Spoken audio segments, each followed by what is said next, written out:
সুপ্রিয় দর্শক মণ্ডলী, ইসলাম চ্যানেল বাংলার একটি স্পেশাল প্রোগ্রাম, সেটি হচ্ছে নাকবা ডে। এই নাকবা ডে যেটা ফিলিস্তিনি জনগণের জন্য বা সারা দুনিয়ার মানুষের জন্য এই নাকবা ডেতে কী ঘটেছিল, কেন ঘটেছিল এবং এই নাকবা ডেটা কেন এখনও পালন করা হয়, এইসব বিষয় নিয়ে আমরা কথা বলবো। এবং এইটি ৭৭তম নাকবা ডে বলা হয়ে থাকে, যদি নাকবার শুরুটা আমরা 1948-এর 15ই মে ধরে থাকি। তো এই নাকবা ডেতে যা ঘটেছিল সেগুলো নিয়ে আমাদের সামনে আজকে দুইজন গেস্ট থাকবেন, যারা এই নাকবা ডের বর্তমান প্রেক্ষাপট এবং তখনকার দিনের প্রেক্ষাপট এবং বর্তমানে যা ঘটছে ফিলিস্তিনে, আমরা যা দেখতে পাই, প্রতিদিন আমরা যেটা আলোচনা করি, প্রতি সপ্তাহে যেটা আমাদের আলোচনার বিষয় থাকে, সেগুলোর ইমপ্লিকেশনসটা কী, সেগুলো নিয়ে আমাদের সঙ্গে আলোচনা করবেন। আজকে আমার ডান পাশে আছে আমাদের পরিচিত খালিদ ইয়াহিয়া। খালিদ, অসংখ্য ধন্যবাদ। খালিদ একজন আইনজীবী এবং বিশ্লেষক। আমার বাম পাশে আছে ব্যারিস্টার তালহা আহমেদ, উনি একজন আইনজীবী, কমিউনিটি অ্যাক্টিভিস্ট অ্যাজ ওয়েল এবং বিশ্লেষক। আপনারা তাকেও নিয়মিত ইসলাম চ্যানেলের বাংলা এবং ইংরেজি অনুষ্ঠানে বিভিন্ন সময় দেখেছেন। তো খালিদ এবং তালহা দুজনকে ধন্যবাদ। তো আমরা যে নাকবা ডে যেটাকে আমরা বলে থাকি বা নাকবা যেটা শুরু, আমি খালিদের কাছে প্রথমে আসব যে এই নাকবা ডেটা কিভাবে বা কখন থেকে এটা শুরু হলো, এটা কি আমাদের সামনে একটু ঐতিহাসিক প্রেক্ষাপট বর্ণনা করলে আমরা বুঝতে পারবো যে এটা কী জিনিস।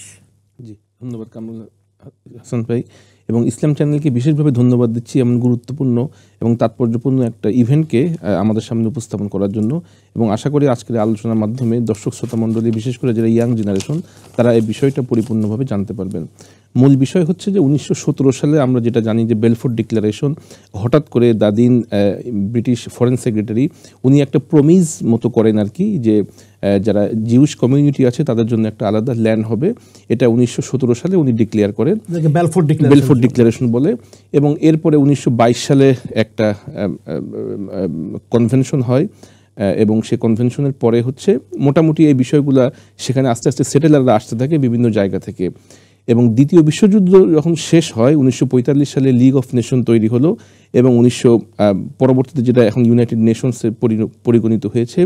খুব ক্রিটিক্যাল একটা সময় হঠাৎ করে আমরা জানি যে দ্বিতীয় বিশ্বযুদ্ধ শেষ হওয়ার পরে ফ্রান্স তারা হচ্ছে সিরিয়ার দায়িত্ব নিয়ে নেয়, এবং ইরাক এবং ফিলিস্তিন তৎকালীন যে টেরিটরি, এদের দায়িত্ব পড়ে হচ্ছে ব্রিটিশের আন্ডারে। এবং তখন কিন্তু একটা বেসামরিক ব্রিটিশ অ্যাডমিনিস্ট্রেশনের আন্ডারে তাদেরকে একটা ম্যান্ডেট দেওয়া হয়, এবং সেই ম্যান্ডেটের আন্ডারে মূলত তারা একটা অ্যাডমিনিস্ট্রেটিভ রোল তারা প্লে করেছিল আর কি। এবং এইখানে স্পেসিফিক্যালি বলা আছে যে তাদের ওয়েলবিং এবং ডেভেলপমেন্ট, যারা তাদের নিজেদেরকে রুল করতে পারছে না, তাদেরকে যে ডিক্লারেশন ছিল তাদের এর আন্ডারে একটা ম্যান্ডেট দেওয়া হয়েছিল আর কি, আর্টিকেল 22, যেটা 1922 সালে তৈরি করা হয়। এবং তার আন্ডারে কিন্তু এরা শুধুমাত্র এদের অ্যাডমিনিস্ট্রেটিভ একটা রোল ছিল, তারা এদেরকে শুধু লুক আফটার করবে। কিন্তু হঠাৎ করে আমরা দেখলাম যে এই ম্যান্ডেটটা শেষ হওয়ার দিন ছিল 1947 সালের, যেটা আপনি মেনশন 48 সালের 15ই মে, এটা এই ম্যান্ডেটটা শেষ হওয়ার কথা। এবং এটা স্পেসিফিক্যালি মেনশন করা ছিল এই ম্যান্ডেটটা শেষ হওয়ার ঠিক আগের দিন, অর্থাৎ 14ই মে 1948 সালে হঠাৎ করে সেখানে একটা ডিক্লেয়ার করা হয়। এবং যাকে বলা হয় যে ইসরায়েলের প্রথম প্রধানমন্ত্রী, উনি এটা ডিক্লেয়ার করেন, একটা জিউস স্টেট ডিক্লেয়ার করেন। এবং তৎক্ষণিকভাবে তৎকালীন যে আমেরিকার প্রেসিডেন্ট ছিলেন ট্রুম্যান, উনি এইটাকে রিকগনাইজ করেন। এবং এর কিছুদিন পরে আমরা দেখলাম যে ইউএনের 181 যে রেজলিউশন, তার মাধ্যমে এইটাকে রেকটিফাই করা হয়। যদিও পরবর্তীতে 194 রেজলিউশনের মাধ্যমে বলা হয় যে যারা সেখান থেকে উদ্বাস্তু তারা আবার সেখানে ফেরত আসতে পারবে, কিন্তু মূলত 181 যেমন নম্বর রেজলিউশন ইউএন, এর মাধ্যমে মূলত এই যে সেপারেশন অথবা পার্টিশন, সেটাকে লিগালিটি দেওয়া হয়। তার মানে 14ই মেতে যে আমরা যেটাকে বলে থাকি declaration of independence for Israel, 14ই মে, এই 14ই মের ঘটনার পরবর্তী দিনই তো এই নাকবা। এবং নাকবাটা হচ্ছে যে যখনই এই যে একটা রাষ্ট্র সেখানে ঘোষণা করা হয়, তার পরশ্রুতিতে পরের দিন থেকে সেখানে জর্ডান, ইরাক, সিরিয়া, পার্শ্ববর্তী লেবানন, তারা মূলত সেখানে যুদ্ধ শুরু করে, এর প্রতিবাদ শুরু করে। এবং আমরা জানি যে এর পরের দিন থেকেই প্রায় 560টার মতো গ্রাম জ্বালিয়ে দেওয়া হয়, সেখানকার মানুষকে, নিরীহ মানুষকে হত্যা করা হয়। এই যে হত্যাযজ্ঞ, এই যে যুদ্ধ শুরু হলো, এইটাকে বলা হয় নাকবা, যার অর্থ হচ্ছে মহা বিপর্যয় অথবা একটা বিধ্বস্ত অবস্থা। সেইটা মূলত 1948 সালের এই 15ই মে এই দিনটাকে মূলত মানে এটা একটা ডিস্ট্রাকশন, নেগেটিভ ভাবে এই দিনটা প্রতি বছর ফিলিস্তিনের পক্ষ থেকে এটাকে পালন করা হয়। Thank you. তাহলে এই দিনে কি ঘটেছিল আসলে? এই যে আমরা নাকবার যে দিনটার কথা বলে থাকি, যেটা এখন আমরা দেখেছি যে ৭৭তম এই নাকবার পালন করার জন্য ইভেন লন্ডনেও অন্য জায়গাতে তো হচ্ছেই। তো এই দিনটাতে আসলে 15ই মে, আমরা জানি যে 14ই মেতে ইন্ডিপেন্ডেন্স ঘোষণা করা হয়, 15ই মেতে অ্যাকচুয়ালি কি ঘটেছিল? ক্যাটাস্ট্রফি কেন বলা হয় এটাকে? Catastrophe because আপনার going back a bit, November 1947 UN adopted a resolution, এবং সেইখানে রেজলিউশন যেটা ছিল সেখানে দুইটা স্টেট এস্টাবলিশ করা হয় নাই। সেটাতে রেজলিউশন যেটা পাস হচ্ছে যে দুইটা স্টেট এস্টাবলিশ করা হবে, অর্থাৎ যাদের ম্যান্ডেট আছে ব্রিটিশ, তাদের দায়িত্ব হলো যে একটা প্যালেস্টাইনিয়ান স্টেট এন্ড একটা ইসরায়েলি স্টেট, দুইটা স্টেটকে যেন বাস্তবায়িত করা যায়, বাস্তবে রূপ দেওয়া যায়, সেই উদ্যোগ নেওয়াটাই ছিল ওই ডিসিশনের মূল জাতিসংঘের যে বিষয়। কিন্তু যেটা হলো যে ওই রেজলিউশনটাকে আরব ওয়ার্ল্ড, বিশেষ করে মুসলিম যে সমস্ত দেশগুলো ছিল, তারা সেটাকে রিজেক্ট করে, এবং রিজেক্ট করতে গিয়ে আপনি জানেন যে তখন কিন্তু অনেকটা গ্রিডলকের মতো দেখা দেয়, একটা যুদ্ধ অবস্থা শুরু হয়। এবং এই 14ই মেতে ইসরায়েল তখনকার তাদের যে জায়নিস্ট ফেডারেশন, তারা তাদের মানে একতরফাভাবে তখন তারা ইসরায়েলি স্টেট ঘোষণা করে, কেমন? এবং ইসরায়েলি স্টেট ঘোষণা করে তারা যেটা করলো যে তারা প্যালেস্টাইনিয়ানদেরকে ম্যাসাকার এক্সপেল করতে শুরু করলো। ডিসপ্লেসমেন্ট এন্ড ডিসপোজিশন, প্যালেস্টাইনিয়ানদেরকে তাদের গড় থেকে, বসত ভিটা থেকে উচ্ছেদ করে দেওয়া এবং উদ্বাস্ত করে দেওয়া, সেইটাই হলো নাকবা। এবং তারা এটাকে এই জন্যই সেলিব্রেট করে। এই যে প্রসেসটা শুরু হয়েছে, এরপর থেকে আপনি জানেন যে 2, 3, কোনো ক্ষেত্রে 5 generation Palestinian still living as refugees in refugee camps, কেমন? কিন্তু শুরুটা হয়েছিল ওই দিন, সেই দিন থেকে শুরু হয়। মানে ওই দিনটা হলো সিম্বল, আসলে শুরুটা প্রশ্ন আগে কিন্তু ইসরায়েলি রাষ্ট্রের বা মানে ইন্ডিপেন্ডেন্স ঘোষণার পরের দিন থেকে এটা একটা অফিশিয়াল আকারে শুরু হয়েছে। কিন্তু এর আগে থেকে আপনি ইনফ্যাক্ট 1917 সালের পর থেকেই বিভিন্ন টেররিস্ট ইনসিডেন্ট, জায়নিস্টরা বিভিন্ন ধরনের টেররিস্ট অ্যাক্টিভিটিজের মাধ্যমে, তারপর কোনো জায়গায় ভয় দেখায়, কোনো জায়গায় পয়সা দিয়ে বিভিন্নভাবে ছলচাতুরি করে তারা প্যালেস্টাইনিয়ান ল্যান্ড অ্যাকোয়ার করতে শুরু করে। এবং শুরু করে 48-এ গিয়ে যেটা হলো যে 48-এ আসা পর্যন্ত তারা এই 20 বছরে বা 25 বছরে তাদের মনে মানে এমন যথেষ্ট পরিমাণ শক্তি তারা সঞ্চয় করেছে, তাদের মনে হয়েছে যে না, এখন আর চূড়াগুপ্তা হামলা আর করতে হবে না, প্রকাশ্যেই। আর আরেকটা বিষয় যেটা হলো যে ইসরায়েল সেই ঘোষণা দিলেও ইয়াহিয়া যেটা বলছে, US already approved literally the next day, and British government যাদের দায়িত্ব ছিল এটাকে ম্যানেজ করা, they did not tackle it very well either. In fact, আমি তো বলবো যে it's quite obvious যে ব্রিটেনের tacit approval নিয়েই তারা সেই ডিক্লারেশন অফ ইন্ডিপেন্ডেন্স দেয়। কারণ যেহেতু এর আগেই ব্যালফোর ডিক্লারেশনে যে অবস্থাটা হয়েছিল এবং জাতিসংঘ তাদেরকে যে দায়িত্বটা দিয়েছিল, ব্রিটিশ সে দায়িত্ব আর পালন করে নাই। হ্যাঁ, না, দায়িত্বের ক্ষেত্রে কিন্তু এটা একটা ইস্যু আছে যে আসলে কতটুকু জাতিসংঘ দিয়েছিল আর কতটুকু কতটুকু দিয়েছিল কতটুকু নিয়েছিল। বললো না যে শাম বা এই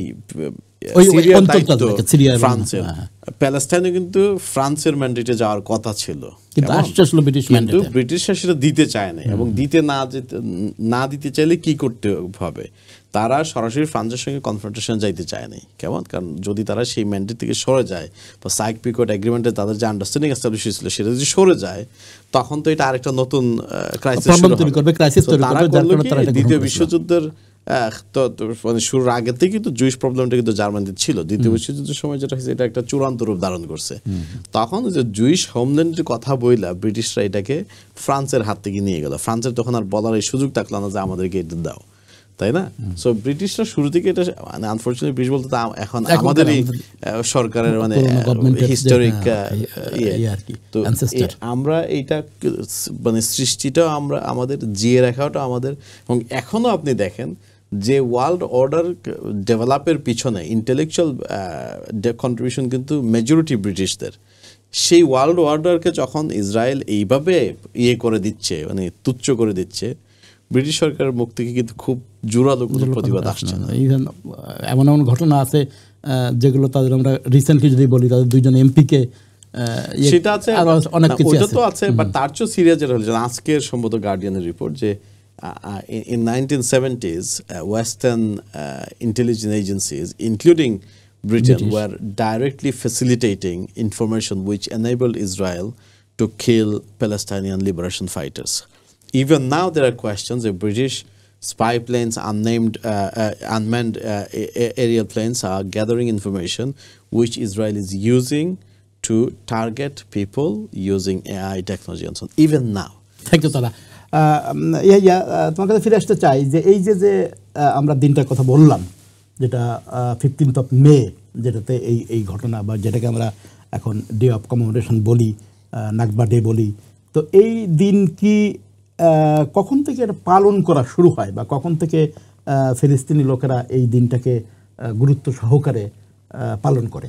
জি, আমরা শুনেছি যে এই দিনটা আসলে পরের বছর থেকেই তারা আনঅফিশিয়ালি পালন করে, কিন্তু এটার হিস্টোরিটা কি? জি, এর ব্যাকগ্রাউন্ড যদি আমরা দেখি যে ইন্টারেস্টিংলি এই দিনটা কিন্তু ইসরায়েল এবং ফিলিস্তিন উভয় জাতি কিন্তু তারা নিজেদের মতো করে এটা সেলিব্রেট করে থাকে বা পালন করে থাকে।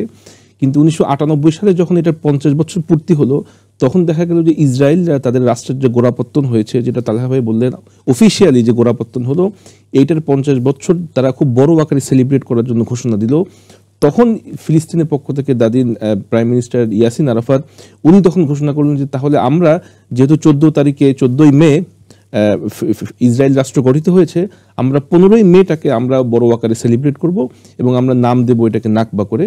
তখন থেকে মূলত এটা খুব বড় আকারে সেলিব্রেট বা উদযাপন করা শুরু হলো। এবং ঠিক এই ঘটনাটা কিন্তু পাকিস্তান ইন্ডিয়ার মতোই আর কি, অর্থাৎ 14ই আগস্ট এবং 15ই আগস্ট, ঠিক এখানেও কিন্তু 14ই মে এবং 15ই মে। তো 1998 সালে মূলত 50 বছর পূর্তি উপলক্ষে উভয় রাষ্ট্রই ইসরায়েল এবং ফিলিস্তিন তারা খুব বড় আকারে পালন করলো।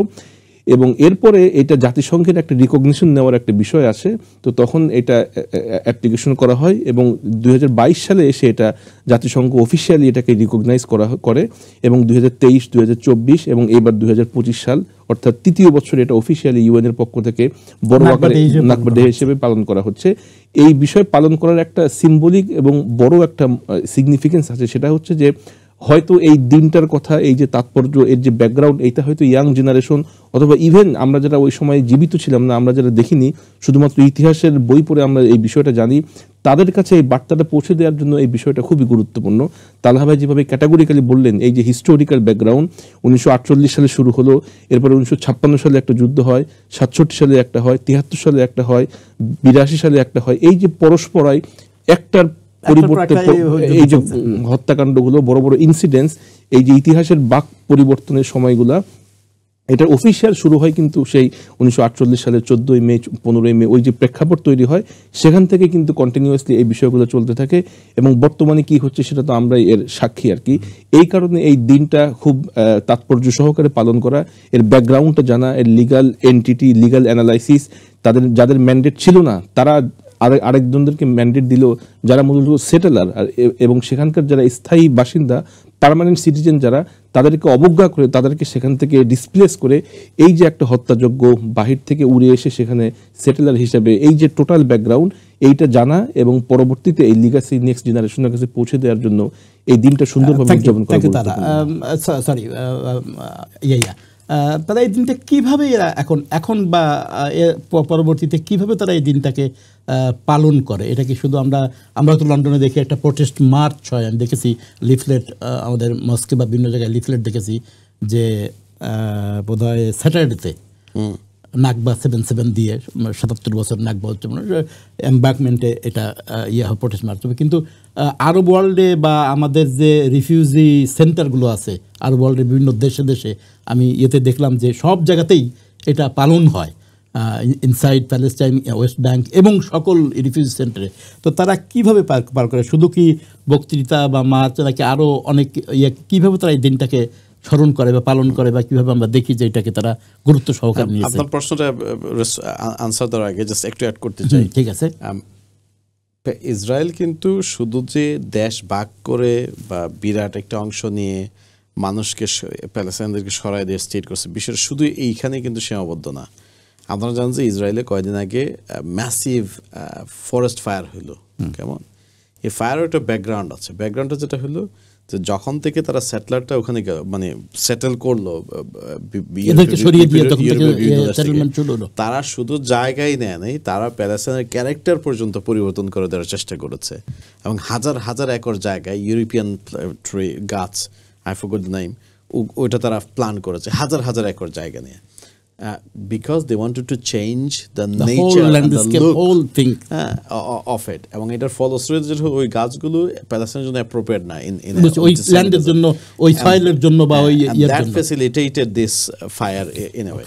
So মানে এটা এই জন্য বলা যে মানে শুধু প্যালেস্টাইনকে এক্সপেল করেই তারা ক্ষান্ত হয় নাই, মানে ইসরায়েলের বা প্যালেস্টাইনের যে ওই জায়গার নেচারটা তারা চেঞ্জ করে চেষ্টা করছে। সো নাকবা সেই কনটেক্সট থেকে আমি তিনভাবে সেলিব্রেশনটাকে দেখি। প্রথমত যেটা হলো যে এটা প্যালেস্টাইনিয়ানদের একটা assertiveness, reasserting their identity, we are Palestinians, it means something, it means a civilization, it means a way of life, it means an ideology and belief, এবং সেটা তারা বিভিন্নভাবে সেলিব্রেট করে। আপনি দেখবেন যে লন্ডনে প্যালেস্টাইনিয়ান সেন্টারে গেলে they also celebrate with food, with literature, with culture, but এটার যেহেতু Palestine still remains a big unsettled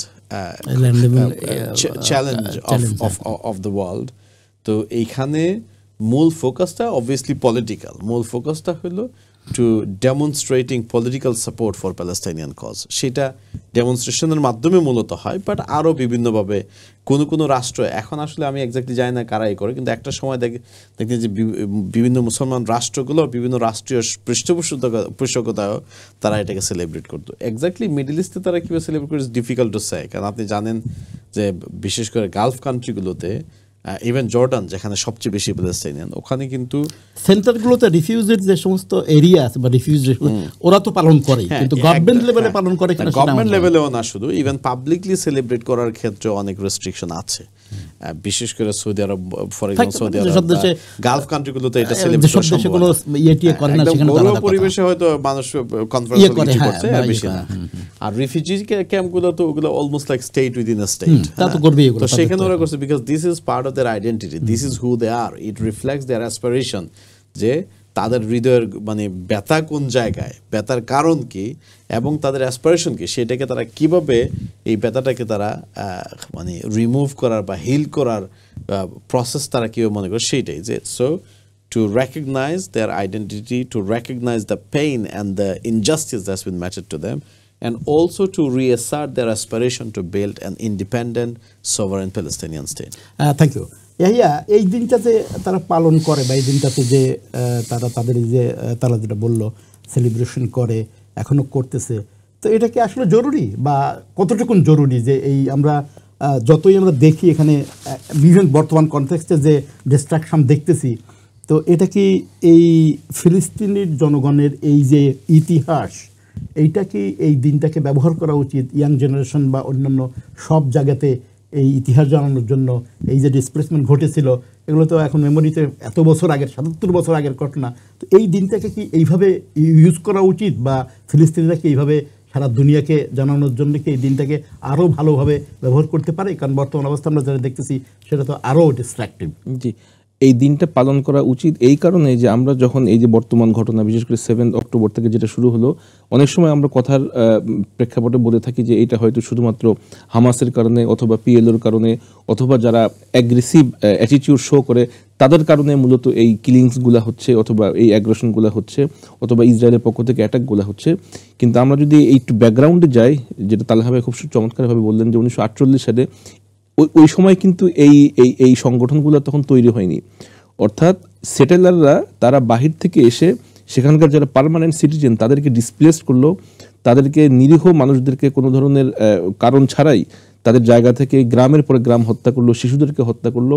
এই ব্যাকগ্রাউন্ডটা কিন্তু আমরা মোটামুটি ভুলে গেছি, বরঞ্চ আমরা এখনকার যে মিডিয়া, সেই মিডিয়াতে মূলত ফোকাস হয় হচ্ছে যে হয়তো ফিলিস্তিনের পক্ষ থেকে শিশুরা পাথর ছুটছে আর তার পরিবর্তে ইসরায়েলের পক্ষ থেকে হত্যার সংখ্যা আমরা দেখি 50, 100, 200, 500, এই যে নাম্বারের যে একটা সিচুয়েশন, এইখান থেকে এর যে মূল ব্যাকগ্রাউন্ড, অর্থাৎ যেই কারণে ইসরায়েল রাষ্ট্র সেখানে তৈরি হলো, সেই তৈরি হওয়ার কি কারণ, কি প্রেক্ষাপটে তৈরি হয়েছে, ওই সময় কারা কারা জড়িত ছিল, এর পিছনের যে রাজনীতি, এটা তো একটা ডেলিবারেট ইন্টেনশনাল পলিটিক্যাল ডিসিশন যে সেইখানে এই রাষ্ট্রটাকে তৈরি করা হলো।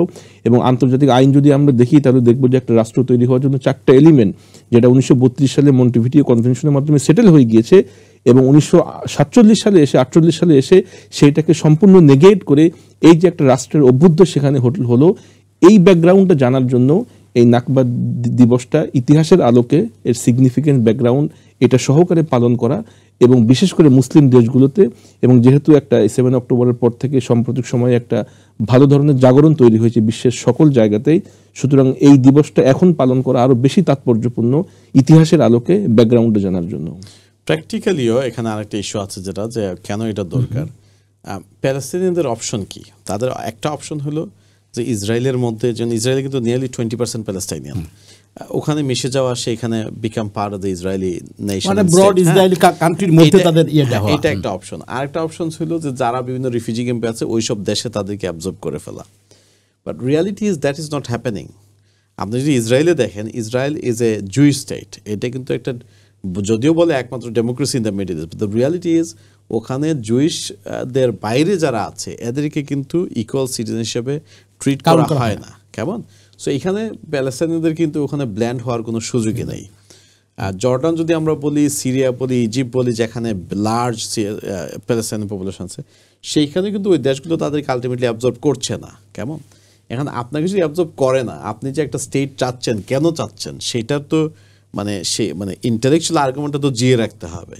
এই নাকবা প্রোভাইডস এক্স্যাক্টলি দ্যাট, যে নাকবা সিগনিফিকেন্সটা এখনো প্রাসঙ্গিক এবং এখনো এটা রয়ে গেছে। Nakba is the reason why Palestinian needs their own independent state, is the reason why Palestinian deserves our attention and our focus and support, and is the reason why we are able to challenge Israel for what it does. কেমন? কারণ Israel যেটা বলতে চায় যে বারবার তাদের উপরে তাদের সভারেন্টিতে অ্যাটাক হচ্ছে, তাদের এক্সিস্টেন্সই হচ্ছে। But the reality is in that entire reason কোনো দেশ অ্যাগ্রেসিভলি আগে ইসরায়েলকে অ্যাটাক করে নাই, কিন্তু ইসরায়েল প্রতিদিন, দেখেন যে সিরিয়া এখন একটা নিরীহ দেশ, তার পুরো ইনফ্রাস্ট্রাকচার, কিন্তু ইসরায়েল প্রতিদিন সিরিয়াকে অনেকটা টন্টিং করছে। কেমন? সো এই জন্য আই থিঙ্ক নাকবাটা ভেরি ভেরি ইম্পর্টেন্ট। অ্যান্ড আরেকটা বিষয় আপনি দেখেন যে 98-এ যে বললো যে 98-এ প্রথম তারা বড় করে নাকবা করে, এর আগে কিন্তু নাকবাটা খুব একটা শুনতেন না। কেমন? And after that every year it has become bigger and bigger and bigger. Thank you. আমার মনে হয় আমরা ছোট্ট একটা বিরতিতে যাব, এবং বিরতির পরে ফিরে এসে আমরা বর্তমান যে অবস্থা চলছে সেই আলোকে এই নাকবার গুরুত্ব, এবং সেই আলোকে যে আমরা একটু আলোচনা করলাম যে 2 স্টেট যে হওয়ার কথা ছিল, যেটা নিয়ে পরবর্তীতে অনেক কিছু হয়েছিল, কিন্তু সেই 2 স্টেট এখন পসিবল কিনা, নাকি 1 স্টেটের মধ্যেই সলিউশন, আর নাকবার সাথে তার সম্পর্কটা কি, এগুলো নিয়ে বিরতির পরে ফিরে এসে আমরা আরও একটু বিস্তারিত আলোচনা করব। সুপ্রিয় দর্শক মণ্ডলী, আমরা ছোট্ট একটা বিরতিতে চলে যাচ্ছি।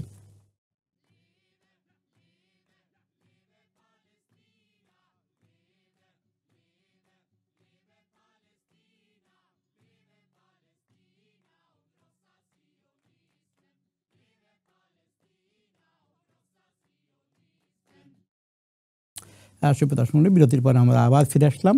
এই ইসলাম চ্যানেল বাংলার একটি স্পেশাল প্রোগ্রাম, যেটা আমরা নাকবা 77 ইয়ার্সের যে অ্যানিভার্সারি, সেটা আমরা একটি স্পেশাল প্রোগ্রাম নাকবা উপলক্ষে করতেছি। তো যারা এই মুহূর্তে টেলিভিশন চ্যানেল খুললেন, আমাদের সামনে 2 জন গেস্ট আছেন। আমার বাম পাশে রয়েছে বিশিষ্ট আইনজীবী ব্যারিস্টার তালহা জামিল আহমেদ, সেটা নেম বললি, হ্যাঁ। আমার ডান পাশে রয়েছে খালিদ ইয়াহিয়া। দুজনই আইনজীবী এবং দুজনেই আপনাদের পরিচিত, বিভিন্ন বিষয়ে আলোচনার সময় আপনাদের দেখে থাকেন। তো আমরা আলোচনা করতেছিলাম বিরতির আগে যে নাকবাটার ইতিহাসটা কী এবং তার গুরুত্ব সম্পর্কে আলোচনা করেছিলাম। তারপরে বলেছিলাম যে নাকবা যেভাবে আসছে বা যেভাবে পালন করা উচিত, এবং 1998-এ যে ইয়াসের আরাফাত এটাকে অফিসিয়ালি একটা ডে হিসেবে ঘোষণা করে, তারপর থেকে এটা মোটামুটিভাবে বিভিন্ন জায়গায় পালিত হয়ে আসছে এবং এখনও পালন করা হচ্ছে। তো বিশেষ করে আমরা গত 1.5 বছরে যে ঘটনা আমরা লক্ষ্য করলাম, ফিলিস্তিনে যা ঘটছে এবং এখনও ঘটতেছে, আমরা প্রত্যেক দিন, আজকে কালকে প্রত্যেক দিন দেখতেছি যেভাবে মানুষ হত্যা করা হচ্ছে, যেটাকে গণহত্যা। তো আমরা অনেক আগেই বলেছি, বিভিন্ন জায়গায় গণহত্যার এই সমস্ত এক্সাম্পল তৈরি করার পরেও এটা কোনো দেখা যাচ্ছে না, কোনো ডিমিনিশ হওয়ার লক্ষণ বা এটা বন্ধ হওয়ার কোনো লক্ষণ দেখা যাচ্ছে না। এবং এই বর্তমান যে ওয়ার্ল্ড সিস্টেমের মধ্যে আমরা আছি, আমরা বলেছি যে এখানে ব্রিটেনের, তারা খুব সুন্দরভাবে বলেছে, ব্রিটেনের দায়বদ্ধতা, যে ব্রিটেন তার এই ইয়েটা নেওয়ার পরে, অর্থাৎ যেই শুরু হলো যখন আমরা 1917 ব্যালফোর ডিক্লারেশন বলি, বা তারপরে জাতিসংঘের মাধ্যমে ইন্ডিপেন্ডেন্স ঘোষণা করা, এই সময় কিন্তু ব্রিটেনের অনেক দায় দায়িত্ব ছিল, কিন্তু ব্রিটেন সে দায় দায়িত্ব কতটুকু পালন করেছে, বা এখনও যে ব্রিটিশ গভর্নমেন্ট তার যে বিভিন্ন সময় আমরা যে দেখে থাকি, এজন্য আমাদেরকে অনেক সময় সেইম ফিল করতে হয় যে ব্রিটিশ গভর্নমেন্ট অন্য এত কিছুতে তার মানবাধিকার অন্যান্য অনেক কিছুতেই সে পৃথিবীর অনেক দেশ থেকেই, অনেক আগ্রাসী দেশ থেকেই ডিফারেন্স হলেও এই ক্ষেত্রে তার ভূমিকা খুবই রহস্যজনক। এবং এক্ষেত্রে এই ভূমিকার কারণ বিভিন্ন আইনজীবীরা যখন কথা বলে, যারা এই দেশে প্র্যাকটিস করে, তারা খুঁজে পায় না যে ব্রিটেনের কেন সরকার বা রাজনৈতিক দলগুলো এরকম ব্যবহার করে। তো আমরা শুনে আসছি যে একটু আগে জানলাম যে 2টা স্টেটের কথা এক সময় বলা হতো, যে 2টা স্টেট হোক প্রথম থেকে। এরপরে দেখা গেল যে 1993-তে 2 স্টেট সলিউশনের জন্য আলাদাভাবে একেবারে করা হলো, নরওয়েতে যে চুক্তিটা হলো, যাকে পিস অসলো প্যাক্ট বলে আর কি। এবং তখন থেকে ইন্টারেস্টিংলি আমরা পড়তেছিলাম যে নাকবা ডেগুলোতে এই 2 স্টেট সলিউশনের পক্ষে যেন তাদের এই কমেমোরেশনটা হয়, যে ডিস্ট্রাকশন হয়েছে, ডিসপ্লেসমেন্ট হয়েছে। এবং আমরা জানি যে ফিলিস্তিনের একটা বিরাট জনগোষ্ঠী পার্শ্ববর্তী দেশ থেকে শুরু করে এখন তো দুনিয়ার সকল দেশেই কম বেশি আছে। তো এই যে অবস্থাটা তৈরি হলো, এই অবস্থাটা তৈরি হওয়ার পরেও এখন দেখা গেল যে 2 স্টেট সলিউশন আর কোনো মানে ইসরায়েল এখন এমন অবস্থা করেছে যে এর পাশে আর একটা স্টেট হওয়ার মতো যে অ্যাপারেটাস, স্টেট হওয়ার মতো যা কিছু, সব কিছু তো ধ্বংস করে দিয়েছে। যেখানে কোনো স্টেট সার্ভাইভ করবে কি না, এই জন্য অনেকে মনে করে কিন্তু যে এখন এক স্টেট হয় ভালো, যে এক স্টেটের মধ্যেই সবাই থাকবে। যেহেতু একটা কথা তারা বোঝে যে অলরেডি ইসরায়েল দেশের মধ্যেই 20% এখন দেখা যাচ্ছে যে আরব এবং রয়ে গেছে। তো অতএব পুরা দেশটাকে যদি ইসরায়েল মানে প্যালেস্টাইন হিসেবে, তখন এরা যাওয়ার সুযোগ পাবে। না হলে তো সব ল্যান্ডই তো ইসরায়েল অলমোস্ট অকুপাইড করে নিয়ে গেছে। এই যে লক্ষ লক্ষ ফিলিস্তিনি যে পৃথিবীর অন্যান্য দেশে আছে, তারা কি থাকবে কোথায়? সেই ল্যান্ডই তো নাই। এই জন্য অনেকে এক দেশের, এবং বিশেষ করে অনেক তুমি দেখে থাকো গাদা কার্মি সহ অনেক মানে ফিলিস্তিনরা কিন্তু এখন মনে করে যে একটা স্টেট সলিউশন। এই ব্যাপারে এই যে নাকবাডের সাথে ইয়েটা কি, মানে আমরা তো একটু কেয়ারফুল থাকতে যে কীভাবে বিষয়টা বলি, বাট ইস্যুটা যেটা হলো যে ইনক্রিজিংলি আমার কাছে মনে হয় লিগাল পজিশন স্টিল ক্লিয়ার যে 2টা state side by side living in peace in harmony etcetera etcetera. কিন্তু প্র্যাকটিক্যালি ইটস কোয়াইট অবভিয়াস যে 2টা স্টেট এখন ইসরায়েল চায় না, হামাস চায় না, এবং পিএলও আসলে কি চায় সেটা তো ডিফিকাল্ট, বাট পিএলও সেইখানে তার কি, যেমন ওয়েস্ট ব্যাংকে পিএলওর অথরিটি আছে, কেমন, কিন্তু ওয়েস্ট ব্যাংকে আমরা যদি গাজাটা নিয়ে বেশি প্রিয়কবাই, কিন্তু ওয়েস্ট ব্যাংকে কিন্তু এভরিডে তারা প্যালেস্টাইনিয়ান ভিলেজারদেরকে ড্রাইভ আউট করছে, নতুন সেটেলমেন্ট হচ্ছে প্রতিনিয়ত। ইনফ্যাক্ট বেশ কয়েকশো মানুষ গত 1.5 বছর গাজা এই ঘটনার কারণে ওইটাকে একটু মানে ওইটা আমাদের ইয়েতে আর খুব একটা আসে না। গাজার সাথে সাথে ওইখানে এসকালেট হয়েছে বিষয়টা, এরকম না যে ওখানে আগের মতোই আছে। গাজাতে যেরকম হত্যাযজ্ঞ হচ্ছে, গাজাতে হাজার হাজার হচ্ছে, ওখানে প্রতিদিন 1-2 হচ্ছে, নট ডজন। বাট ওয়েস্ট ব্যাংকেও ঘটনা আছে এবং ওয়েস্ট ব্যাংক আপনি জানেন যে ইটস সাপোজ টু বি, যদিও ইটস নট এ স্টেট, কিন্তু it's suppose to be within the Palestinian authorities control. Israel is not suppose to go in, Israel is not suppose to interfere গিয়ে ওখানে রাস্তায় গিয়ে যায়, কিন্তু ইসরায়েল প্রতিনিয়ত সেটা করছে, কেমন। তো এই বাস্তবতা যদি আপনি দেখেন যে এখানে প্র্যাকটিক্যালি আসলে মানে 2 স্টেট তখনই হইতে পারে যদি ইসরায়েল 1967 বর্ডারে ফিরে যায়। কিন্তু এখন পর্যন্ত ইসরায়েল এরকম কোনো ধরনের লক্ষণ দেখায় নাই। কমিটমেন্ট, তারা অফিসিয়াল কমিটমেন্ট আছে, বাট এখন পর্যন্ত ইসরায়েলের আচরণে মনে হয় নাই যে তারা চুল পরিমাণ জায়গা ছাড়তে কোনো ইন্টারেস্ট আছে। ইনফ্যাক্ট আপনি জানেন যে এখন কারেন্ট ইসরায়েলি গভর্নমেন্টের স্টেটের পজিশন হলো যে পুরা গাজা না হলেও গাজার একটা বড় অংশ তারা তাদের কন্ট্রোলে নিয়ে নিতে চায়, সেখান থেকে প্যালেস্টাইনকে সরাই দেবে, এবং যাদেরকে সরাই দেবে তাদের কোনো রাইট অফ রিটার্নের কোনো নিশ্চয়তা থাকবে না, কেমন। ইন আদার ওয়ার্ডস তারা গাজার একটা বড় অংশ তারা অকুপাই করে নিতে চায়। এখন প্রশ্ন হলো যে 1 স্টেট সলিউশন যদি হয়, 1 স্টেট বলি আর 2 স্টেটই বলি, কোনোটাই কিন্তু ইসরায়েলের সঙ্গে নেগোশিয়েটেড সেটেলমেন্টের মাধ্যমে হবে সেটা আমার কাছে আর মনে হয় না। মানে কোনোটাই ভায়াবল মনে হয় না। 2 স্টেট সলিউশনও ভায়াবল না, 1 স্টেটও ভায়াবল না, because Israel is not showing any sign of hitting আজকে ইয়েহুদ অলমার্ট তাদের সাবেক প্রাইম মিনিস্টার গতকাল বলছে যে Israel is need to withdraw from Gaza now, it's not in our interest. Ehud Barak he also said the same thing few months ago. তো despite all of this Israeli গভর্নমেন্টের পপুলারিটিও কমতেছে না, তাদের পজিশনও change হচ্ছে না। এখন প্রশ্ন হচ্ছে তাহলে আমরা কিভাবে ওয়ান স্টেট হোক আর টু স্টেট হোক কিভাবে আমরা এটা সমাধান পাবো? একটা বিষয় কি, দ্বিতীয় বিশ্বযুদ্ধের পর আমাদের মনে হয়েছে যে পৃথিবী has become a rule based world আসবে, দ্যাট ইজ ক্রাশড। দ্বিতীয় বিশ্বযুদ্ধের আগ পর্যন্ত যেটা হয়তো যে অনেকটা আইডিওলজিক্যাল ন্যাশনাল লাইনে যার শক্তি আছে, পরাশক্তিরা তারা তাদের মেনটেন করতে শক্তি দিয়ে, আর তাদের সাথে অন্যরা রিলিজিয়াস কারণে হোক বা জাতিগত কারণে হোক বা অন্য কোনো অ্যালায়েন্স করে তারা তাদেরকে প্রোটেক্ট করতো। তো প্যালেস্টাইন ইস্যুতে এখন হয়েছে কি, প্যালেস্টাইনিয়ানদের কোনো মেজর ব্যাকার নাই। প্যালেস্টাইনের সাপোর্ট চাওয়ার একমাত্র মাধ্যম হলো যে we are on the right, please support us. কিন্তু আইডিওলজিক্যালি আপনি যদি মুসলিম স্টেট বলেন তারাও আসলে প্যালেস্টাইনের পক্ষে আসছে না, আপনি যদি ওয়েস্টার্ন ওয়ার্ল্ড বলেন তাদেরও কোনো ভেস্টেড ইন্টারেস্ট নাই এখানে সাপোর্ট করতে। সো আমার কাছে মনে হয় কি আমরা এখন একটা we are going through a period of unwinding the existing global structure. একটা নতুন স্ট্রাকচার ডেভেলপ করবে, সেই ডেভেলপমেন্ট প্রসেসে এটা একটা বার্থ পেইনের মতো, আপনাকে এই প্রসব বেদনার মধ্যে দিয়ে যেতে হবে। Thank you. আচ্ছা, এই একটা জিনিস আমাদের কাছে মাঝে মাঝে একটু মনে হয়, এই যে সেই নাকবার যে শুরু হলো, তারপর নাকবার চলতে থাকলো, একটা পর্যায়ে এসে দেখা গেল যে এই ফিলিস্তিনি জনগণের এই অঞ্চলটাতে এক ধরনের ডেভেলপমেন্ট, অর্থাৎ আমরা বলতেছি যে ইন্টারন্যাশনাল এবং জিওপলিটিক্যাল ডেভেলপমেন্ট হলো। কখন থেকে আমি বলতেছি, যখন ক্যাম্প ডেভিড সাইন হলো, তারপরে পেলো, নোবেল পেলো, তার নাম ক্যাজাক রবিন তো বোধহয়, ইয়ের সাথে ইয়াসির আরাফাত একসাথে নোবেল পেলো, এবং গ্লোবাল পাওয়ারগুলো দেখা গেল যে দুইটাকে একসাথে বোধহয় হ্যান্ডশেক, যেটা নিয়ে সমস্ত দুনিয়া হলো, তাই না, হ্যান্ডশেক করলো ইত্যাদি, একটু ডেভেলপমেন্ট হলো একটু পজিটিভ দৃষ্টিতে।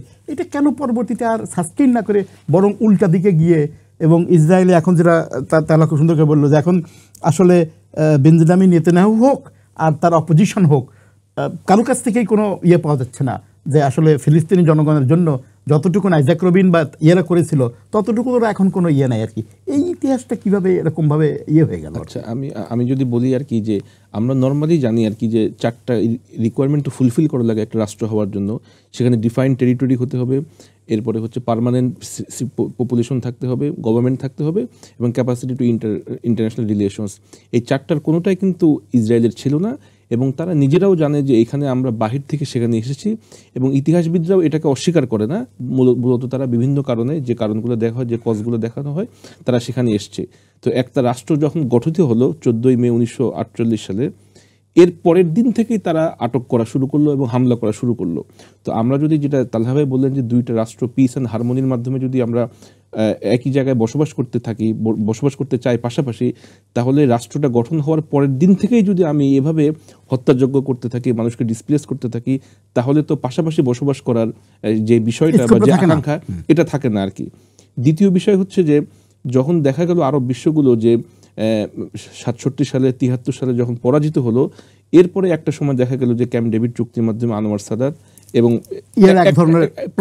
প্রথম মিশর যেটাকে রিকগনাইজ করলো, এবং মনে করা হলো যে হয়তো এর মাধ্যমে কিছুটা প্রশমিত হবে গ্রাজুয়াল। কারণ 73 সালে এবং 67 সালে মূলত তারা জমি হারিয়েছে, গোলান মালভূমি, সুয়েজ ক্যানেল, এগুলোতে তারা হারিয়েছে, যেটা আগে তারা দখল করতে পেরেছিল মিশর সহ আর কি।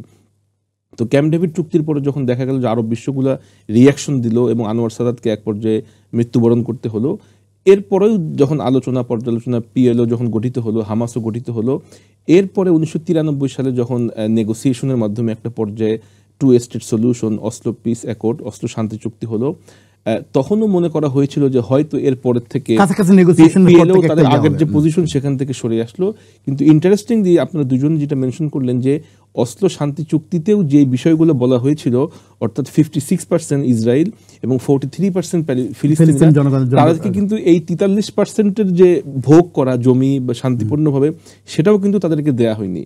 আরেকটা বিষয় হচ্ছে যে একটা 2 স্টেট সলিউশন, দুইটা রাষ্ট্র যে রিকগনিশন, যে স্ট্যাটাস, পাশাপাশি থেকে ফিলিস্তিন যেই মর্যাদাগুলো ইন্টারন্যাশনাল কমিউনিটিতে, ইন্টারন্যাশনাল স্ট্যান্ডার্ডে যারা যে এনজয় করার কথা, সেইগুলো কিছুই তাদেরকে করা হয়নি, এবং দুইটা রাষ্ট্রের যে সমমর্যাদা ফিলিস্তিনের ক্ষেত্রে কোনো কিছুই করা হয়নি। এই কারণে দেখা গেল যে ৭৮ এবং ৯৩-তে বড় যে দুইটা ঘটনা, সেখানে যে একটা অ্যাসপিরেশন তৈরি হয়েছিল যে পাশাপাশি দুইটা রাষ্ট্র একসাথে থাকুক, ওই কারণে ওই যে শর্তগুলো যেহেতু পূরণ করা হয়নি, এই কারণে তখন থেকে ওই বিষয়গুলোতে মানুষের আগ্রহ কমে গিয়েছে এবং সাকসেসফুলি ওই বিষয়গুলো পরবর্তীতে আর আগায়নি।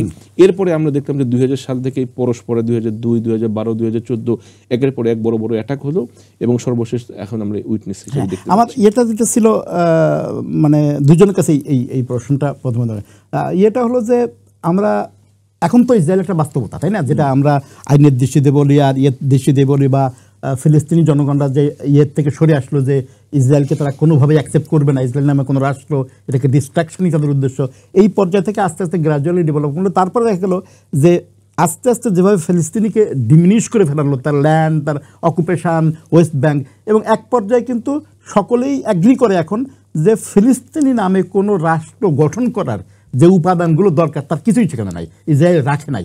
বা একটা সুন্দর স্টাডি আছে যে ইজ অ্যানাদার মানে প্যালেস্টাইন রাষ্ট্র is viable or not, is a big বুক। সেখানে বলেছে যে সব কিছু ইসরায়েল এমনভাবে ধ্বংস করেছে যখন আলাদা পাশাপাশি একটা রাষ্ট্র আর হয় না, হওয়ার মতো অবস্থা নাই। তো এখন কি এটার সলিউশন, যেটা যেমন একটাকে বললাম যে ওয়ান স্টেট সলিউশনের কথা যেটা বলতেছি, নাহলে এই যে সেকেন্ড ওয়ার্ল্ড ওয়ারের পর থেকে যে অবস্থা এখন দাঁড়িয়েছে, এখন যে ফিলিস্তিনি এবং ইসরায়েলের অবস্থা দাঁড়িয়েছে, তার মানে কি এটার বর্তমান বিশ্ব ব্যবস্থায় কি এর কোনো আসলে সমাধান নাই? এখন নতুন কোনো বিশ্ব ব্যবস্থা তৈরি হবে, সেই দিকে গিয়ে কি কোনো সমাধান হবে? আর তখন কি এই নাকবাডে তারা এটাকে পালন করতে পারবে না? এটা কি ফিউচারটা কি মনে হয়? এখানে বিষয় হচ্ছে দুইটা পক্ষই কিন্তু একদম একটা প্রান্তিক পর্যায়ে। ইসরায়েলের পক্ষ থেকে বলা হচ্ছে, যেটা আপনি বললেন, যে ফিলিস্তিন বলতে কোনো কিছুই এখানে আমরা রাখবো না, এবং ট্রাম্পের মুখ থেকে কিন্তু এই কথা বের হয়েছে, এবং ওই জমিটুকু নেওয়াটাই হচ্ছে তাদের মূল উদ্দেশ্য, যেটা একাধিকবার তাদের বিভিন্ন এক্সপ্রেশনে তৈরি হয়েছে। আর ফিলিস্তিনি অথরিটির পক্ষ থেকে বলা হচ্ছে যে আমরা তো এই জমির ওনার, আমরাই মূলত এইখানে থাকবো, ইসরায়েল বিষয়ে যেটা তৈরি হয়েছে টু স্টেট সলিউশন যেটাই হোক সেটা আমরা মানি না। এবং তাদের এই যে দাবির ভ্যালিডিটি হচ্ছে এই যে 48 সাল থেকে এখনো পর্যন্ত যে সংগ্রাম তারা চালিয়ে যাচ্ছে, এই সংগ্রামের মূল বিষয়টাই হচ্ছে লেজিটিমেসি, হচ্ছে যে এইখানকার মূল ওনার হচ্ছে আমরা এই জায়গাটা ওন করি, এই কারণে এই দাবির থেকে আমরা মোটেও সরে আসবো না, এটা হচ্ছে তাদের পজিশন। এখন যদি টু স্টেট সলিউশনে তারা রাজি হয় অফিসিয়ালি, এবং যেটা আপনি মেনশন করলেন, তাহলে এই যে দীর্ঘ সংগ্রামের যে লেজিটিমেসি, সেইখানে একটা কোশ্চেন তৈরি হয়। Thank you. তারা 1993 অসলো ট্রিটি সিগনিফিকেন্ট কেন? সিগনিফিকেন্টটা হলো 93-র আগে প্যালেস্টাইনিয়ানরা কখনোই ইসরায়েলকে স্বীকৃতি দেয়নি, বাট ডাইরেক্টলি এইভাবে মিটিংও করে নাই, কিন্তু না স্বীকৃতি দেয়নি। অ্যাসপিরেশনটা ছিল যে প্যালেস্টাইনিয়ান তারা destruction of Israel, I think is not the right word. Right word হলো the re-establishing Palestinian state on all of its borders, river to sea, যেটা বলে। হ্যাঁ, তো এখন ইস্যু 93-তে ইয়াসির আরাফাত অ্যাকসেপ্ট করলো যে Israel is a reality, Israel will stay and we will have a state, Palestinian state, side by side. Right. And world community কি বললো যে on that basis world community will support Palestine to realize that aspiration. হামাসের সঙ্গে আপনি জানেন যে হামাসের যে প্রবলেম, যেটা মানে ওয়েস্টার্ন ওয়ার্ল্ডের যে প্রবলেম, যে হামাস এখনো কিন্তু অফিসিয়ালি তারা, Hamas does not accept the Oslo peace agreement. Hamas does not recognize Israel and its existence. But হামাসও কিন্তু ইন্ডিকেট করেছে যে they may be prepared to enter into long term peace treaty, মানে স্বীকৃতি না দিলেও আমরা এটাকে টলারেট করব। আমাদের জন্ম হলো কবে? 1993 এর কি পরে না? পরে অসলো ট্রিটির পরে। এক্স্যাক্টলি, ওটা তখন আমার ছিল না। সো অসলোর সময় মনে হয় ছিল জাস্ট অ্যাবাউট, আমার এক্স্যাক্টলি আমার মনে হয় 1988 জন্ম। হ্যাঁ, অসলোর সময় তারা they are not any significant power, but অসলোর কারণে ওরা পপুলারিটি পায়। অসলোর ট্রিটিটাকে অনেকেই, মানে প্যালেস্টাইনদের অনেকেই ইয়াসির আরাফাতকে অনেকটা বিট্রিয়াল, মানে একটা গ্রুপ করে অনেকে দেখে। সো এখন ইস্যু হলো আপনি যেটা বলেন যে what will happen, Palestine, Israel 93-তে তারা ওই এগ্রিমেন্টে গেল বিকজ তখন পর্যন্ত ইসরায়েল মনে করতো যে unless they come to a resolution of the Palestinian issue there may be consequences. একটা ভয় ছিল সবসময়, যুদ্ধের একটা ভয়, but that was not the only thing. তখন কিন্তু গ্লোবাল প্রেশারটা তাদের উপর অনেক বেশি ছিল। ইভেন ইউএস এর পক্ষ থেকেও কারেন্ট ইউএস অ্যাডমিনিস্ট্রেশন আর এর আগের অ্যাডমিনিস্ট্রেশনগুলোর অ্যাটিটিউড কিন্তু ডিফারেন্ট ছিল। কিন্তু এখন কিন্তু ইসরায়েল মনে করে না যে তারা আর কোনো থ্রেটের মধ্যে আছে। দে ডোন্ট ফিল যে গ্লোবাল কমিউনিটি বা তার যারা নেইবার আছে, they are a threat to Israel as a military force. They are a threat in terms of, যেমন প্যালেস্টাইনিদেরকে তারা টেররিস্ট অ্যাক্টিভিটিস হইতে পারে ইত্যাদি ইত্যাদি। কিন্তু মিলিটারি মাইট তাদের এমন এক পর্যায়ে গেছে, বা গ্লোবাল ডমিনেশন, গ্লোবাল বড় পাওয়ারগুলোর উপর তাদের যে হোল্ড, এটা এমন এক পর্যায়ে গিয়েছে যে তারা মনে করে না তাদের কোন থ্রেট আছে, এবং they have good reason. For example, historically India was an ally of Palestine. Yeah. They were not ally of Israel. No, never. কিন্তু এখন রিপোর্ট আছে যে Indian soldiers are fighting মানে এরকম আরো কিছু দেশ আছে যেখানে historically they were aligned with the Palestinian movement, but now they have become global situation এবং গ্লোবাল সবচেয়ে বড় ডেমনস্ট্রেশন তো আপনার গালফ কান্ট্রিগুলো, তাই না? গালফ কান্ট্রিগুলো আর যুদ্ধ করবে ইসরায়েলের সঙ্গে, এরকম কোন ধরনের লক্ষণ আছে? নাই। সো এই জন্য আমার মনে হয় কি যে ultimately we are going to see, the only solution I see is the destruction of the current world order and emergence of a new alignment. সেটা কিভাবে হবে টাইম উইল টেল, বাট কিছু সাইন কিন্তু আছে। আপনি দেখেন সাইন তো আছে অবশ্যই, সাইন একটা আপনি দেখেন, আই এম নট কন্ডোনিং দিস, কিন্তু আপনি দেখেন যে হুতিরা যে ভয় ঢুকায় দিচ্ছে, তেল আবিবে তারা আয়রন ডোমকে ব্যাট করে তেল আবিবে তারা রকেট ল্যান্ড করতে পারতেছে। ইউএস এর ডেস্ট্রয়ার গুলো দুনিয়ার সবচেয়ে সফিস্টিকেটেড ডেস্ট্রয়ার, সেখানে তারা they are able to hit. Damage কি হলো সেটা বিষয় না, what it shows is that আমাদের একটা ক্যালকুলেশন আছে, কিন্তু আল্লাহর ক্যালকুলেশনটা ভিন্ন। কখন যে অ্যালাইনমেন্টটা কিভাবে হবে এটা বলা মুশকিল, আল্লাহই ভালো জানে। আমরা শেষের দিকে আসছি। তো এখন যদি আমরা বর্তমান যে অবস্থাটা আমরা আলোচনা করলাম, এখন যদি আমরা দেখি যে এই সমস্যা সমাধানের ক্ষেত্রে এই নাকবা ডে যেটা ৭৭ বছর ধরে আমরা পালন করে আসছি, এখন নাকবা ডেটা কীভাবে পালন হওয়া উচিত? আচ্ছা, এই ফিলিস্তিনি ইস্যুকে কেন্দ্র করে, বিশেষ করে এই যে যুদ্ধ ইত্যাদিতে দেখছি, কিন্তু নাকবা ডে তো স্টিল পালন করা হচ্ছে এবং গ্লোবালিও পালন করা হবে। এতে আমি বললাম লন্ডনে অনেক ধরনের ইয়ে করা হবে। এখন কীভাবে এটাকে ইয়ে করা উচিত আমাদের, মানে এদের এটাকে যেমন বললো যে হ্যাঁ এক ধরনের গ্লোবাল চেঞ্জও এটার সমাধানের ক্ষেত্রে ভূমিকা রাখবে। বর্তমান এক্সিস্টিং যে আমাদের গ্লোবাল সিস্টেম, যে সিস্টেমের মধ্যে আমরা আসি, জাতিসংঘ বলি, আন্তর্জাতিক বিভিন্ন G7 অমুক টং, এগুলো সব আসলে কোনো ভূমিকা রাখতেছে না। তো এইসব ক্ষেত্রে এখন নাকবা ডের স্লোগান হওয়া উচিত, নাকবা কীভাবে পালন করা উচিত? নাকবা ডে যেটা তাহলে চমৎকারভাবে বললেন যে এর একটা পলিটিক্যাল দিক আছে, এবং এর আরেকটা দিক হতে পারে যে ইসরায়েলের পক্ষ থেকে সবসময় যেটা বলা হয় যে right to self determination. Right to self ডিটারমিনেশনের মানে হচ্ছে যে আমি একটা জায়গায় দীর্ঘদিন যাবত বসবাস করি, সেইখানে আমার উপরে অ্যাটাক করা হয়েছে এবং আমার যে এক্সিস্টেন্স সেটাকে থ্রেট করা হচ্ছে, আমি সেখানে থাকতে পারছি না। কিন্তু এর বিষয়টা কিন্তু সম্পূর্ণ উল্টো। আমি যদি বাহির থেকে কোনো জায়গায় আসি, আসার পরে সেখানে যারা বসবাস করে তাদেরকে যদি সেখান থেকে ডিসপ্লেস করি, তাদেরকে যদি সেখান থেকে উৎখাত করি, হত্যা করি, এবং আমি যদি দাবি করি যে আমার রাইট টু সেলফ ডিটারমিনেশনের অধিকার আছে, সেটা কিন্তু সম্পূর্ণ মিথ্যা একটা বিষয়। এবং ইসরায়েল কিন্তু প্রত্যেকটা ঘটনার পরিপ্রেক্ষিতে এই একটা বিষয় উত্থাপন করে যে আমাদেরকে রাইট টু সেলফ ডিটারমিনেশনের যে অধিকার সেখান থেকে বঞ্চিত করা হচ্ছে। সুতরাং নাকবা ডে এটা পালন করার ক্ষেত্রে লিগাল বিষয়টা এখানে আসা দরকার। অর্থাৎ যে বিষয়গুলো আমরা বর্তমানে দেখি, বিশেষ করে তো আমরা মিডিয়ার উপরে নির্ভরশীল, এবং যদি 5টা বিষয়ে কোনো নিউজ হয় প্রতিদিন, তার ভিতরে একটা বিষয় থাকে এই যে মিডল ইস্ট যে ক্রাইসিস। সুতরাং এইখানে এই ঘটনার যে মূল উৎপত্ত যেখান থেকে তৈরি হয়েছে, এর যে লিগাল ক্রাইসিস, এর যে ভ্যালিডিটি, লিগাল এন্টিটির যে ক্রাইসিস, সেইটা আলোচনা করা দরকার। এবং এই 1947-48 থেকে শুরু করে 2025 সাল পর্যন্ত বড় যে ইতিহাসের বাক পরিবর্তন হয়েছে, যে যুদ্ধগুলো হয়েছে, তার কারণগুলো এবং প্রতিবারই কারা সেখান থেকে ক্ষতিগ্রস্ত হয়েছে, এই বিষয়গুলো বোধহয় ইতিহাসের আলোকে এবং আইনের আলোকে বেশি চর্চা হওয়া দরকার। তার মাধ্যমে নেক্সট জেনারেশন তারা সুন্দর একটা মেসেজ পাবে এবং এই দিবসগুলো আরো সুন্দর করে ইতিহাসের আলোকে আরো বড় আকারে পালন করা দরকার। নাকবা ডেকে আমরা এই হিসেবে ইউজ করতে পারি, শুধুমাত্র এই প্রোটেস্টের ভিতরে সীমাবদ্ধ না থাকে, এর লিগ্যাল ব্যাকগ্রাউন্ড, লিগ্যাল এন্টিটি, এই বিষয়গুলো ফোকাস করা দরকার। Thank you.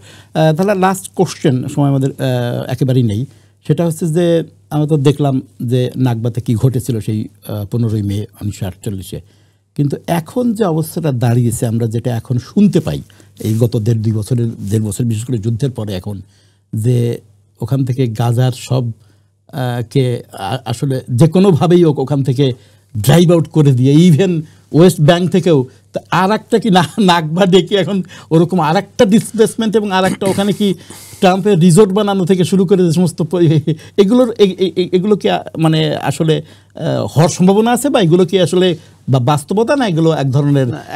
এখন মনে করেন যে আপনি যদি আমাকে বলতেন বা যে কাউকে প্রশ্ন করতেন যে রিয়েল টাইম আমাদের চোখের সামনে হাজার হাজার মানুষকে হত্যা করবে আর পৃথিবী কিছুই করবে না, একদম চুপ বসে থাকবে, এটা যদি ওই 2023 সালের অক্টোবরের 6 তারিখে আমাদেরকে বলতেন, আমরা কিন্তু কেউ এটা বিশ্বাস করতাম না, ঠিক কথা না? কিন্তু বাস্তবতা হচ্ছে এটা হচ্ছে, এটার ব্যাপারে খুব বেশি রিয়াকশন কোথাও কিন্তু হচ্ছে না। সুতরাং এখন ফিজিক্যাল পাওয়ার ইসরায়েলের আছে, তারা চাইলে সেই জনগণ পুরোটাকে ডিস্ট্রয় করে দিতে পারে। ট্রাম্প যদি এটাতে অ্যাড হয়, আমেরিকার সেই পাওয়ার আছে। কিন্তু আমরা দেখেছি, আপনাকে আগে আমি যেটা বললাম যে হুতির মতো বাত পায় না, মানে পেটে বাত পড়ে না, কিন্তু এরা দেখা যায় যে আয়রন ডোমের মতো সবচেয়ে সফিস্টিকেটেড সুতরাং মানে আমাদের প্রত্যাশা, আমাদের হোপ যে আল্লাহ এইরকম সিচুয়েশন থেকে রক্ষা করবে। বাট একটা বিষয় আমি যেটা অ্যাড করতে চাই, নাকবাতে আরেকটা বিষয় আমাদের যেটা Nakba and on this Palestine issue আমাদের যে বিষয়টা মাথায় রাখা উচিত, যে আপনি দেখেন সম্ভবত 2014 সালে এড মিলিবান যখন লেবার পার্টি লিডার, তখন কিন্তু সে একটা উদ্যোগ নিয়েছিল যে প্যালেস্টাইনকে ইউনিল্যাটারালি রেকগনাইজ করা, ব্রিটেন উইল রেকগনাইজ ইউনিল্যাটারালি, এবং সেখানে 294 জন এমপি এটার পক্ষে দিয়েছিল, হাতে গোনা 12 বা 18 বা 24 জন এমপি সেটা বিরোধিতা করে 294 ব্রিটিশ পার্লামেন্টে। এবং সেখানে চার্চিলের গ্র্যান্ডসন কনজারভেটিভ পরে যে ডিফেন্স সেক্রেটারি ছিল, তার মতো লোকজনে কিন্তু সেটাকে সাপোর্ট করেছে। আজকে আপনি যদি সেম রেজলিউশনটা ব্রিটিশ পার্লামেন্টে করেন, মানে আপনি তো তখন তো 24 জন বিরোধিতা করেছিল, এখন 24 জন সাপোর্ট করবে কিনা এই মোশনটাকে, এটা কিন্তু সন্দেহ আছে। তারও তো এই না যে প্যালেস্টাইনের প্রতি সাপোর্ট নাই, সাপোর্ট আছে, but the environment has become so difficult যারা প্যালেস্টাইন। তো আমাদের এটা চিন্তা করা উচিত যে এটা কেন হইল। কারণ গত 10 বা 14 বছর, 10-12 বছরে এই ব্রিটেনের মতো জায়গায় পলিটিক্যাল শিফটটা এই পরিমাণ কেন হইল, এবং সেইটাকে আমরা রিভার্স করার জন্য এবং এইরকম পরিবর্তনের জন্য আর না হয় সেটা করার জন্য আমরা কি করছি। সো ঠিক আছে, আমরা মার্চ করব, আমরা প্যালেস্টাইনিয়ান কালচার সেলিব্রেট করব, হিস্ট্রি সেলিব্রেট করব, লিটারেচার সেলিব্রেট করব, ফিল্ম সেলিব্রেট করব, সব ঠিক আছে, and I think all of them are important.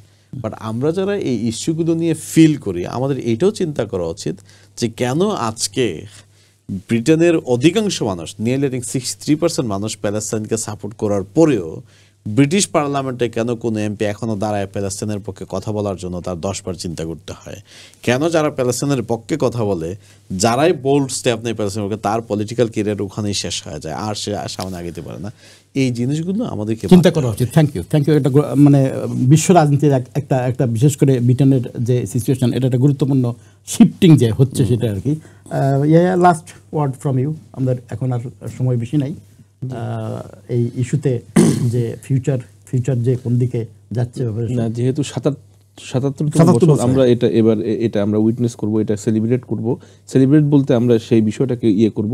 তবে আমাদের আশা থাকবে যেন এই বিষয়টা আসলে সলিউশন হয়, কারণ ওইখানের যে মানুষগুলো আছে, বিশেষ করে পৃথিবীর সবচেয়ে বেশি উদ্বাস্তু ওই ফিলিস্তিন জনসংখ্যা, হয়তো সংখ্যা এটা 50 লাখ, বাট আনঅফিশিয়ালি এটা আরো বেশি হবে।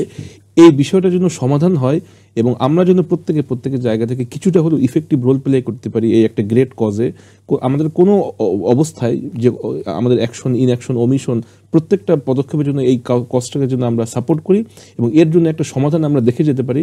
এটা হচ্ছে আমার আজকের এই দিনের প্রত্যাশা। Thank you Yahya, and thank you Talha. That's all we have time for today.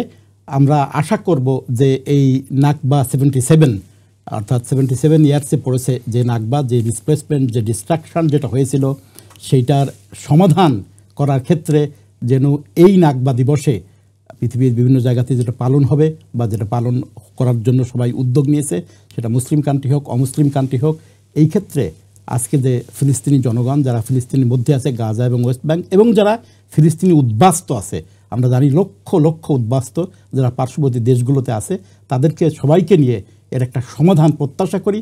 সেই প্রত্যাশা কতটুকু সফল হবে সেটা আমরা জানি না, কিন্তু আশা করা যায় বেশ কিছু ডেভেলপমেন্ট যেগুলো হচ্ছে সেখানে আগামী দিনে এর একটা সমাধান হবে, এই আশাবাদ ব্যক্ত করেই আজকের মতো এখানে শেষ করছি। আল্লাহ হাফেজ।